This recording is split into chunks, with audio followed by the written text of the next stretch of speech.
What if the American Revolution was never meant to happen? In the early 1700s, most American colonists proudly called themselves British subjects. They flew the British flag. They drank British tea. They believed the British crown protected their rights. So how did loyalty turn into rebellion? How did a distant parliament in London trigger a war that reshaped world history? And why do debates about taxation, government power, and individual liberty first argued in the 1700s still dominate American politics today?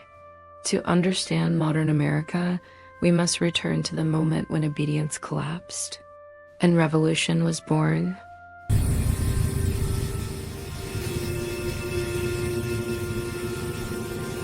Welcome to Chronoverse, where we explore America's past, present, and future through history, power, and truth.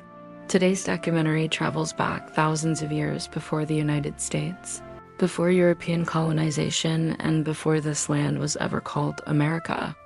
This episode is based on archaeological evidence, historical records, and indigenous oral traditions, carefully examined by modern scholars. This is the story of Native Americans before America, not a myth, not a footnote, but the foundation of American history.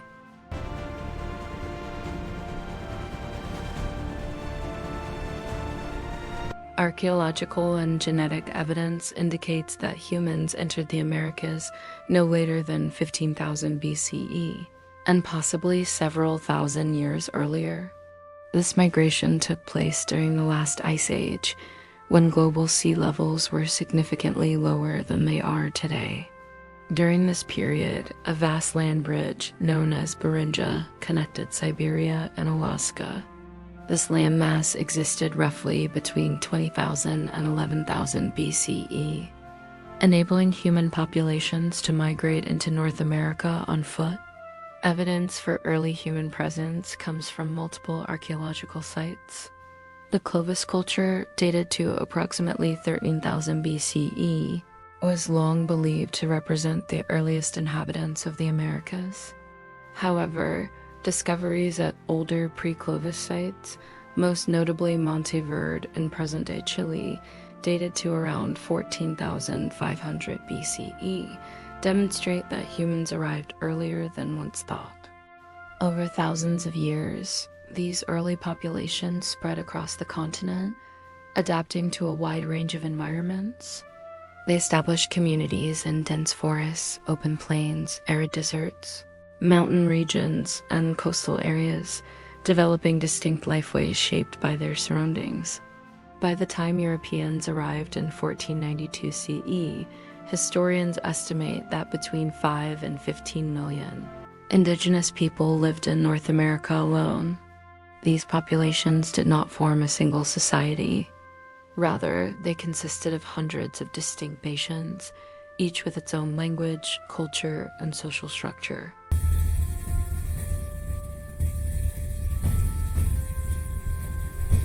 Between 800 and 1500 CE, complex indigenous civilizations flourished across North America, challenging the outdated belief that pre-colonial societies were small or technologically simple. One of the most prominent was the Mississippian civilization, which thrived from approximately 800 to 1600 CE in the Mississippi River Valley. Its largest urban center was Cahokia, located near present-day St. Louis, Illinois. At its peak between 1050 and 1200 CE, Cahokia supported a population of around 20,000 people. The city featured expansive plazas and massive earthworks, including Monk's Mound, the largest man-made earth structure in North America. Cahokia served as a major political, religious, and trade center, and at its height it was larger than London during the same period. In the American Southwest, the ancestral Pueblones developed highly organized societies between 850 and 1250 CE. Across regions that are now Arizona, New Mexico, Colorado, and Utah, their most notable center was Chaco Canyon. Chaco Canyon contained large stone buildings, carefully planned communities, and an extensive road network stretching over 400 kilometers. Many structures were aligned with solar and lunar events, such as solstices, reflecting advanced astronomical knowledge.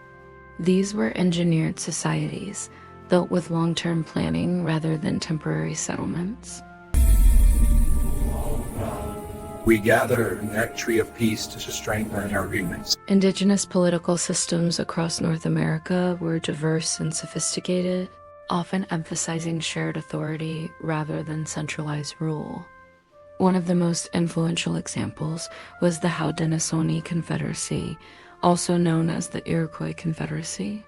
According to oral tradition, supported by astronomical evidence of a recorded solar eclipse, the Confederacy was formed around 1142 CE. The original Confederacy united 5 nations: the Mohawk, Oneida, Onondaga, Cayuga, and Seneca, with the Tuscarora joining later, around 1722 CE. Each nation maintained its independence while participating in a shared system of governance. The Haudenosaunee political structure emphasized consensus-based decision-making, checks on power, and collective responsibility. Leadership was based on service to the community rather than personal authority. Several American founders, including Benjamin Franklin 1706-1790 CE, openly studied this system. While historians continue to debate the extent of its influence, clear similarities exist between Haudenosaunee governance and elements of U.S. federalism established in 1787 CE.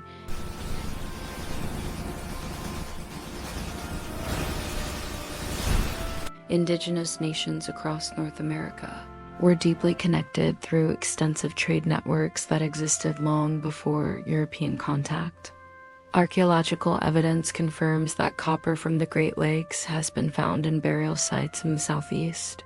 Obsidian from the Rocky Mountains appears in Midwestern settlements, and shells from the Gulf Coast have been discovered far inland.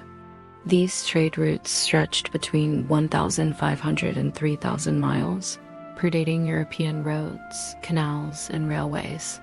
Through these networks, goods, technologies, and cultural ideas moved across vast distances. Pre-colonial North America was not isolated. It was highly interconnected.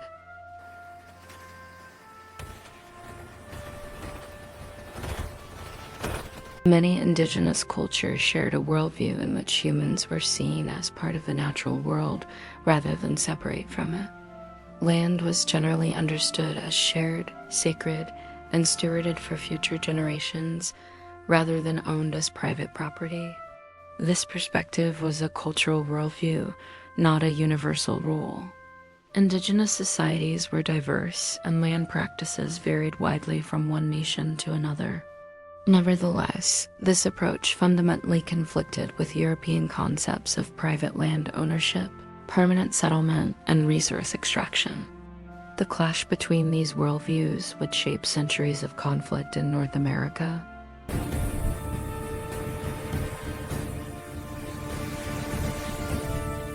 In 1492 CE, Christopher Columbus, 1451 to 1506 CE, arrived in the Americas, marking the beginning of sustained European contact. The most devastating consequence of this contact was not warfare, but disease.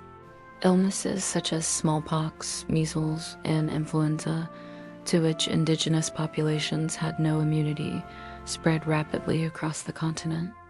Within roughly 100 years, some regions experienced population losses of up to 90%.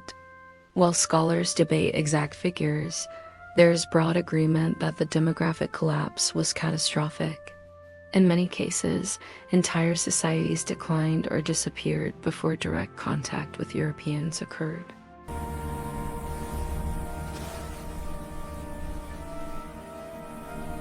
As the United States expanded westward, indigenous nations were increasingly viewed not as sovereign peoples, but as obstacles to settlement. In 1830 CE, the Indian Removal Act was signed into law by President Andrew Jackson, 1767 to 1845 CE. The act authorized the forced relocation of native nations from their ancestral lands to territories west of the Mississippi River. The most notorious result was the Trail of Tears, which occurred between 1830 and 1850 CE. The Cherokee, Choctaw, Chickasaw, Muskogee, and Seminole nations were among those forcibly removed. Thousands died during these marches due to disease, exposure, and starvation, leaving lasting trauma that continues to affect Indigenous communities today.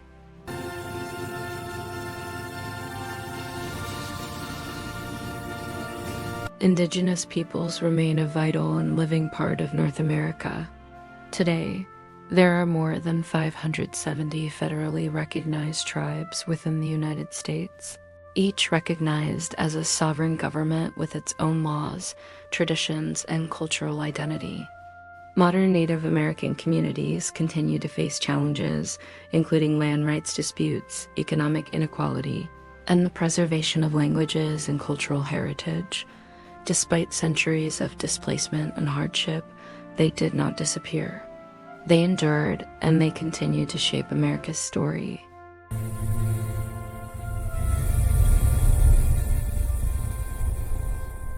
America did not begin in 1776 CE. That year marked the birth of a nation, not the beginning of this land's story.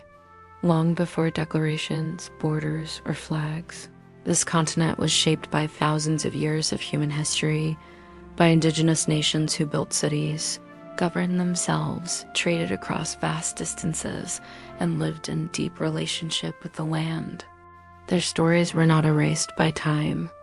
They were buried beneath it, and history does not disappear.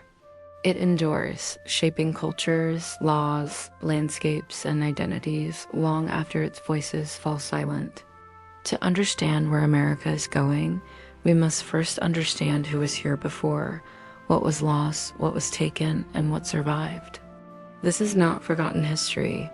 This is foundational history. This is Chronoverse, where time reveals truth.